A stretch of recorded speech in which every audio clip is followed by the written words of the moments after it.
Korea is actually a whole day ahead of us. And so I thought about whatever it is that I'm going through in Korea, it's over already. It's done. It's finished, you know? And so thinking about things in that way, Korea really saved my life. You and me in our own little fantasy that fades in time.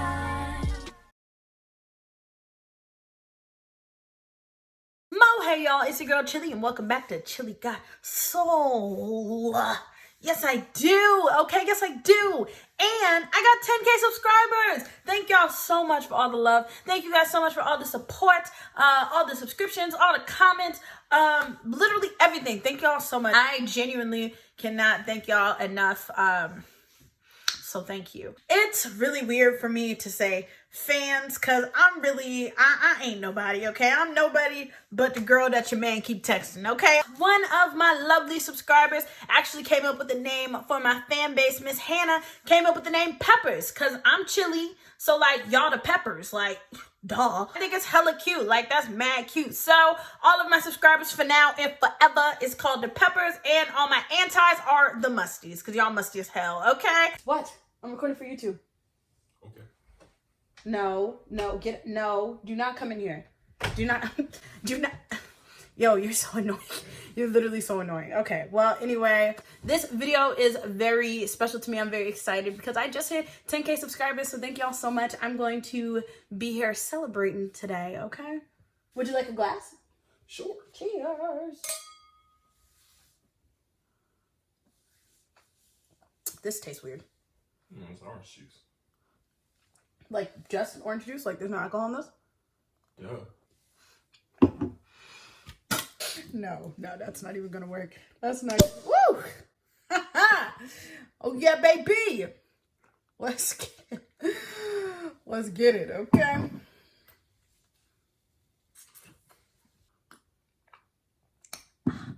Anyways, people ask me all the time, like not just on YouTube, not just on the interwebs.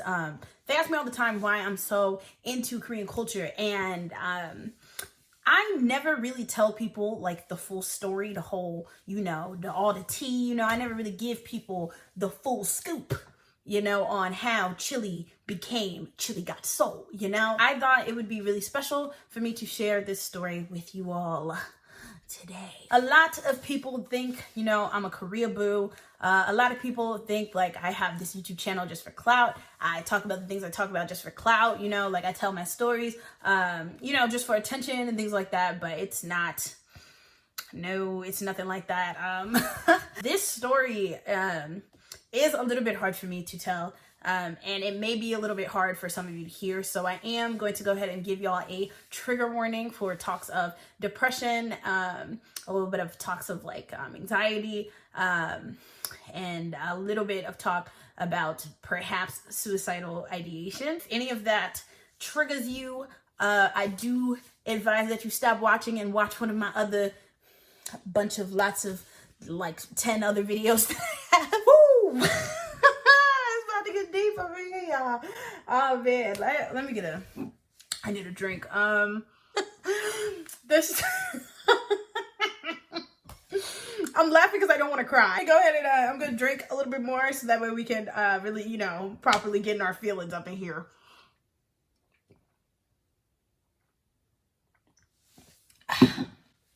Just go ahead and yeah. A little more. Yeah. Okay.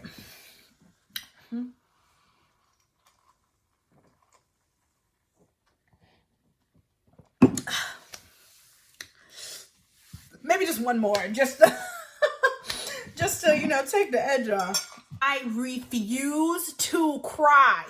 Okay. I refuse, and I'm telling y'all right now, if y'all is out there and you watching this and you crying, we have to fight. We have to let go of my hair. Let go of my hair. We have to fight. Now listen, back in 2015, I was in school and I was really active on my campus. I was in the student government. I was vice president of my dorm, in the Residence Hall Association. I was in the works of revamping our Black Student Union. I was the president. I did the absolute most, okay? I also partied really hard. There was never a party that I wasn't at and acting a damn fool, okay? Acting a damn fool. It got really overwhelming. I did a lot for my school. I did a lot for my community. I was really, really, really involved. Fun fact about me, I'm huge into history. I'm a big history buff. I needed to pick up an extra class, and so I joined this history class. I didn't need it. I already had like all my history credits and whatnot. And my first day in the class, my professor went on this like really, really, really like racist rant.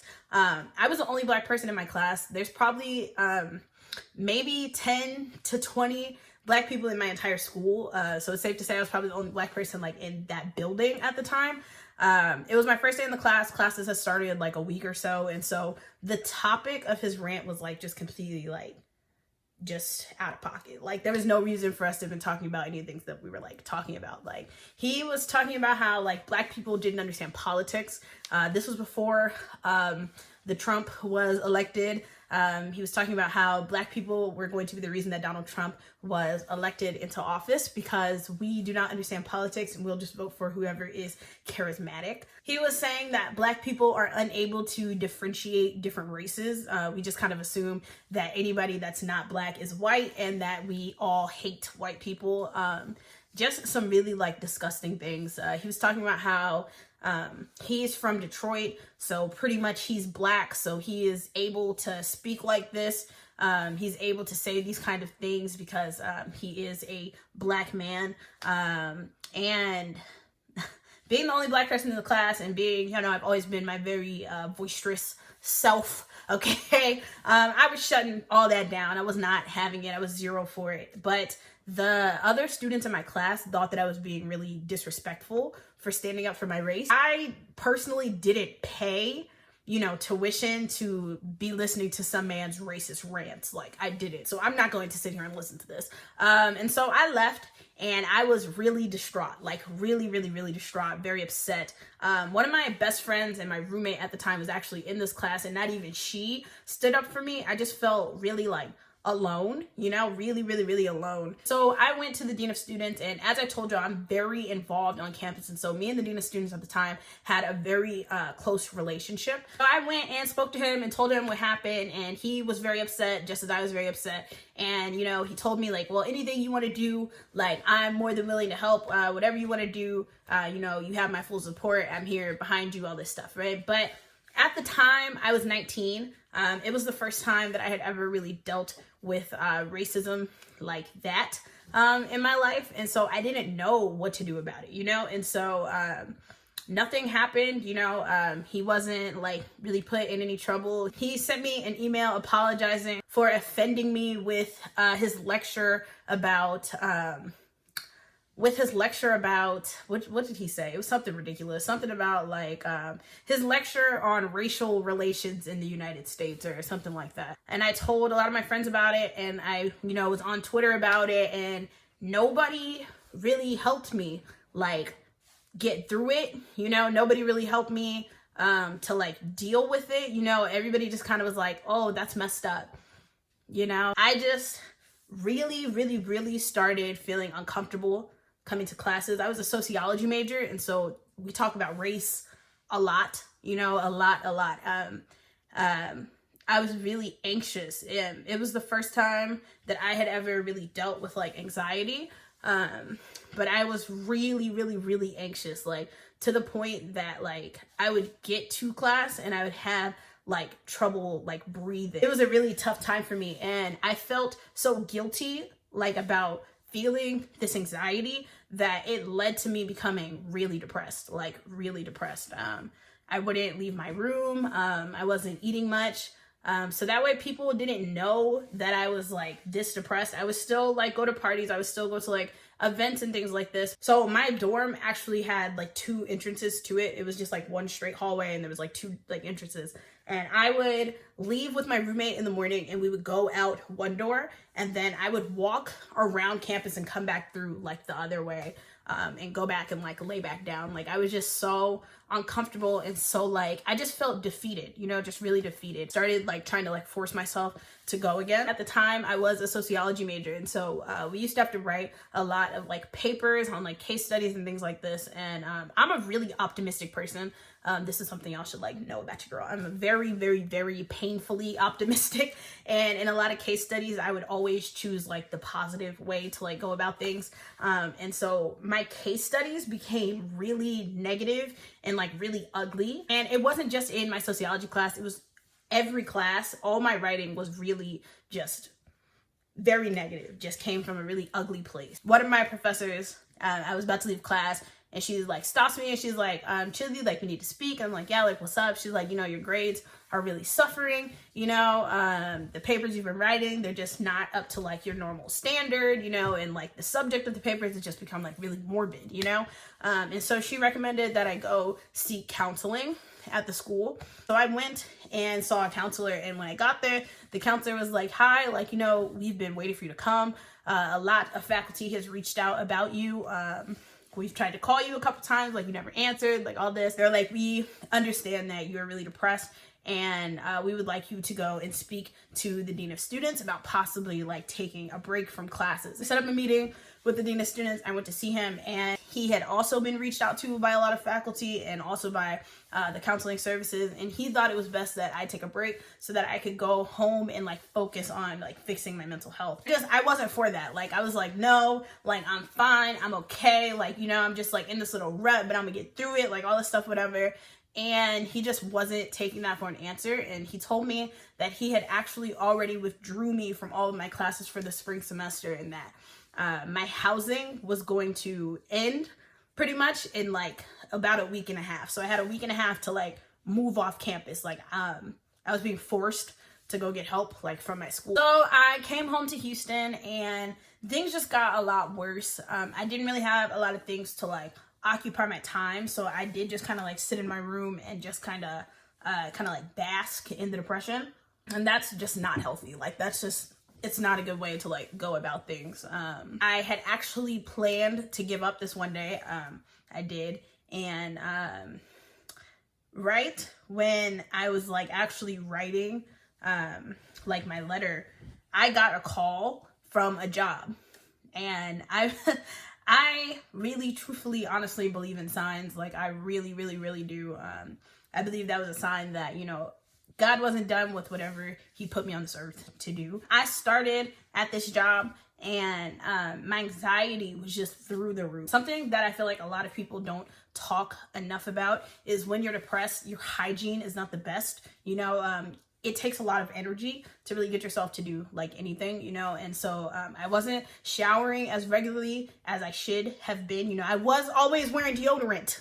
But I wasn't showering as regularly as I should have been, and I just wasn't really taking care of myself. And so I felt like people knew that about me. And you know, when you work, I worked like retail, and when you work retail, people are always looking at you because you work there. But I was just like so in my head that I'm like, they're looking at you because they know you're musty, you know, like just really, really, really in my head. And so I would just get really anxious at work, like really, really, really anxious. And so I took some time off work, and I just got a lot worse. The depression and the anxiety just started like really like jumping my ass. And so it got to the point that again, I had planned on giving up, and this time I had actually attempted. And like I said before, God has a plan for you. He does. I understand if you're not religious, but even the universe has a plan for you. There's a use for you. There's a purpose of you like being here on this earth for some reason. By the grace of God, it didn't work, and I'm still here, but I did have to go and get some treatment for a while. While I was home, like recovering and whatnot, I was watching Hulu, and it had got to the point where I felt like I had like seen like everything. And so I have found this show called The Heirs. I never heard of it before, never heard of like the cast, anything like that, but the plot like sounded interesting.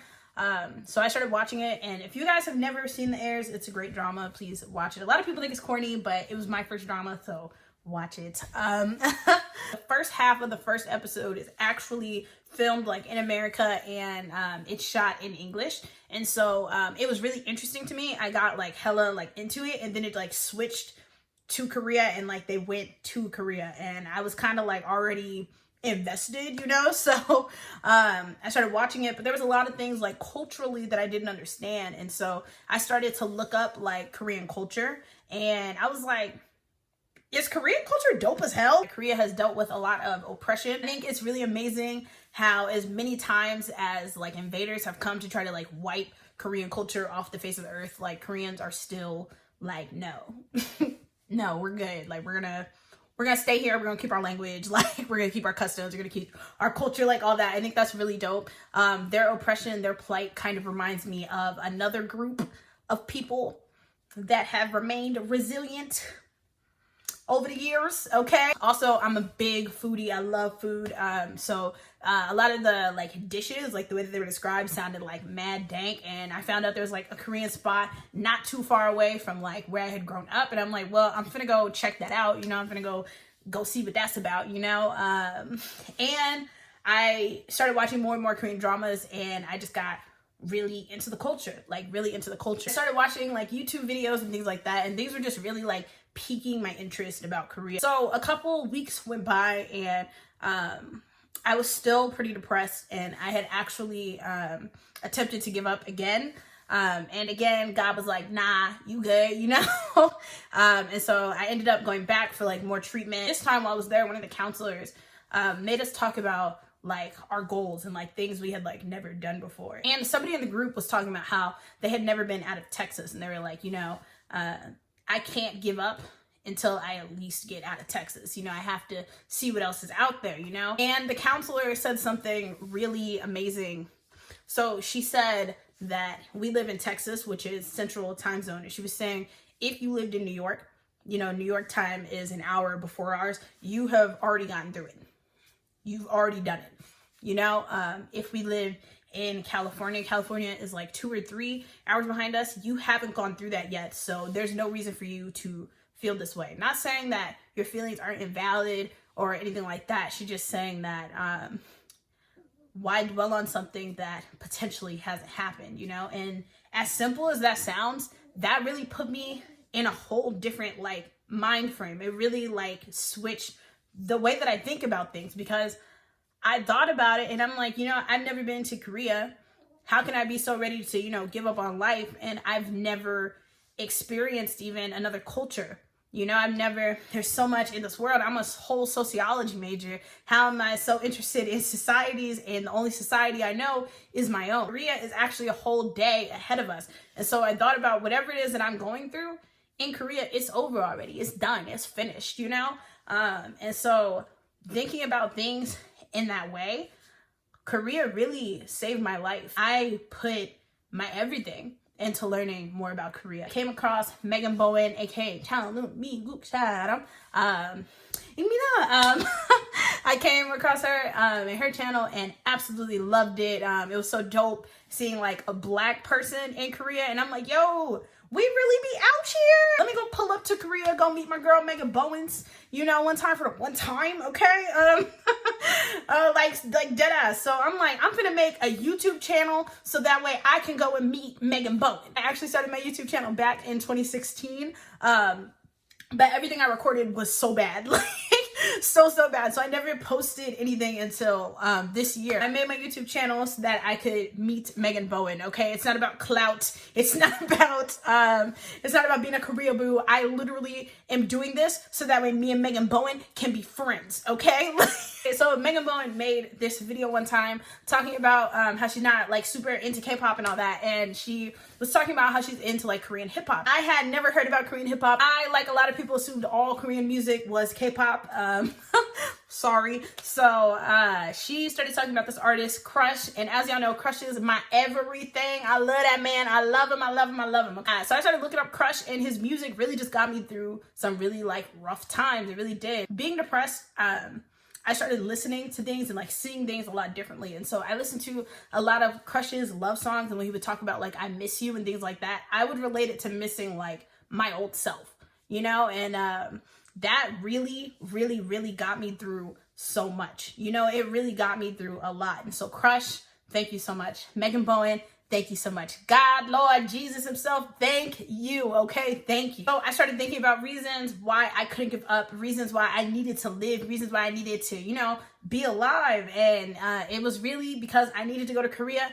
I needed to meet Megan Bowen, and I needed Crush to fall in love with me. And so then I found out that Crush was actually coming to KCON in New York, and it was actually around the same time that my cousin in New Jersey was graduating with her master's. Congratulations, Brianna. So I went and hit up my other cousin who is super into K-pop, and I'm like, yo, have you heard of KCON? Let's go to this thing, you know? And my cousin and I actually hadn't been talking for years, and so like Korea, being interested in Korean culture actually like mended our relationship. So we went to KCON, and that year BTS was there. And again, I'm telling y'all, I've never been like hella into K-pop and stuff, but there was a bunch of big names there like BTS, Mamamoo, Eric Nam, 17, B2B. I don't know who any of these people are. I'm here for Crush. I don't know what you're talking about. They're coming up to me like, who's your bias? I'm like, I have AT&T. Crush performed and I cried. And I cried like a little baby. Yes, I did. It was getting close to like the time that the fall semester was about to start, and I had this group of friends, and we were all supposed to be getting an apartment together, and they were worried that I was going to become depressed again and was going to have to leave school, and so they didn't want to have the financial burden in case I did leave school, of me not being able to like finish out the rest of my lease, which was shitty, but I digress. So I ended up just rooming with like some random people in this apartment, and one of my roommates actually ended up being an exchange student from Korea. Like, what are the odds? Like, if that's not God working, what is it? Like, what is it? We became very, very, very close. Love her to death. She was just on here the other day. Sojin, shouts to my girl, love ya. So a couple years went by, we've been living together, and her student visa was actually set to expire in like December. So this is probably like November or so. And I was really sad. I was really upset that she was like leaving. She had to go back to Korea. And so I applied for a study abroad program, and a couple months later I got in, and I went to visit her and her family in careers, and I met this K-pop idol and we almost hooked up, and I got in a fight at the club, and a bunch of other crazy stuff happened to me, and so yes, it's really incredible. It's a blessing. I'm so grateful for every experience that I've ever had in Korea. I'm so grateful to have my mom who supported me being able to do everything that I do. Very, very grateful to my mom.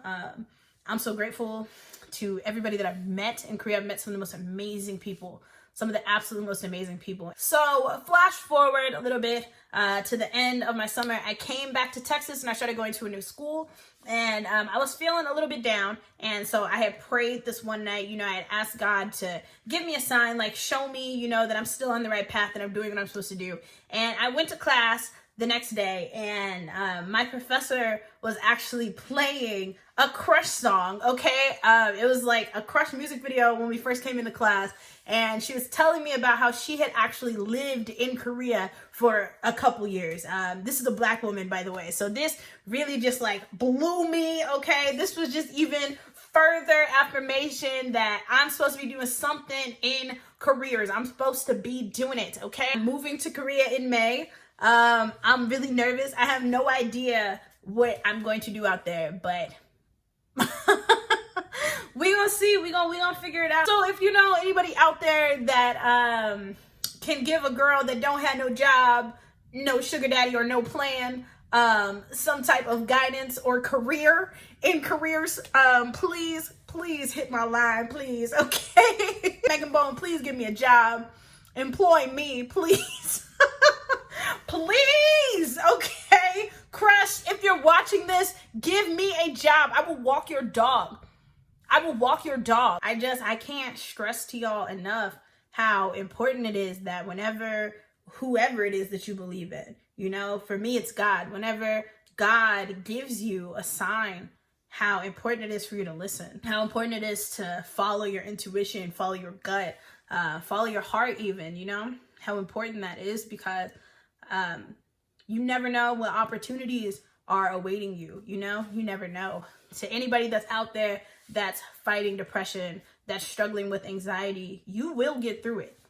You will. I'm proof.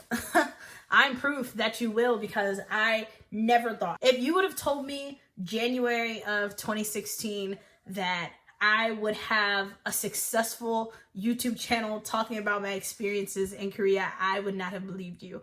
I probably would have first been like, Korea, you mean with all the K-pops and whatnot? I ain't doing all that, you know? Like, yes, so that is how I got into Korean culture. I hope that you all see now, I ain't no damn Korea boo.